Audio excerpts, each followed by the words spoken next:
నాన్న నాన్న ఏంటమ్మా? ఇది వరకు నాకు ఎప్పుడు చెప్పండి ఒక గొప్ప హీరో గురించి చెప్పవా ప్లీజ్?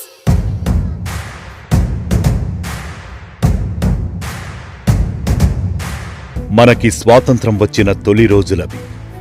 మనమిప్పుడు చూస్తున్న ఈ దేశం ఇలా ఉండడానికి ఎంతోమంది కారణం.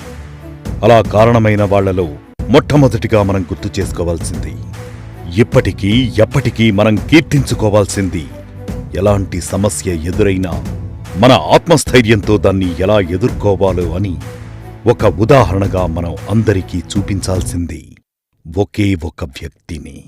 ఎవరది నాన్న?